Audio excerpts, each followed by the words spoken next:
বাজারে সব পণ্যের দাম চড়া। আলু পেঁপে ছাড়া প্রায় সব সবজির দাম ৮০ থেকে ১০০ টাকার ঘরে। ব্রয়লার মুরগির দামও বাড়তি, এদিকে কমেনি চালের দামও।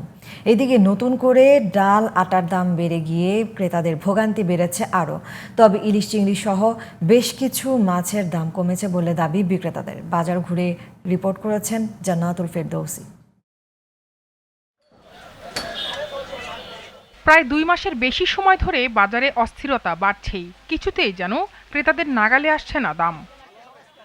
কয়েক সপ্তাহের ব্যবধানে অন্যান্য পণ্যের বাড়তি দামের সাথে যোগ হয়েছে ডাল আটা পোলার চালের অতিরিক্ত দাম। মাসখানেক ধরে বাড়তে বাড়তে ডালের দাম কেজিতে বেড়েছে ৩০ টাকা পর্যন্ত। আটা প্যাকেট প্রতি ১০ থেকে ২০ টাকা বাড়তিতে বিক্রি করছেন ব্যবসায়ীরা। মসুর ডালের দামে ১ কেজিতে ৩০ টাকা করে বাড়ছে। আটার দাম একটু বাড়ছে, প্যাকেটে 10 টাকা বাড়ছে আটা, ২ কেজিতে মানে কেজিতে ৫ টাকা বাড়ছে। লাগাম নেই সবজির বাজারে, ক্রেতাদের অভিযোগ সব সবজিতেই আকাশ ছোঁয়া দাম। কাঁকরোল হলো ১০০ টাকা কেজি, করলা ৮০ টাকা কেজি, পটল ১০০ টাকা কেজি, শসা ১২০ টাকা কেজি। তার দাম কম হলো কোথায়? সবই তো ১০০ টাকা। না, আগে একটু ছিল, কমে না, এই দামই আছে। লাউ কিনতে আইসি ১০০ টাকা চাচ্ছে, ৮০ টাকার লাউ। প্রচুর বেশি, যারা আমরা মিডল ক্লাস আমাদের নাভিশ্বাস হয়ে উঠে গেছে।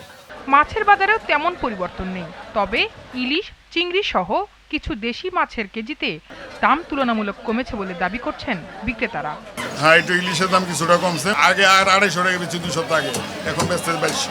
এই চিংড়ি ১,০১১শো টাকা করে দাম ছিল, ১,১১শো টাকা এই ছোটোটার দামই আছে, এখনও আছে।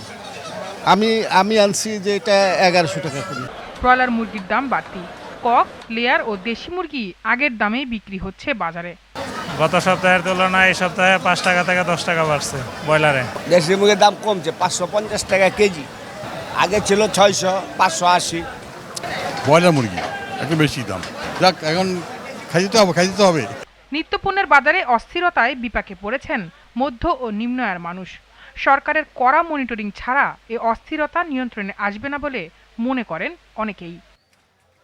জান্নাতুল ফেরদৌসী, জিটিভি নিউজ, ঢাকা।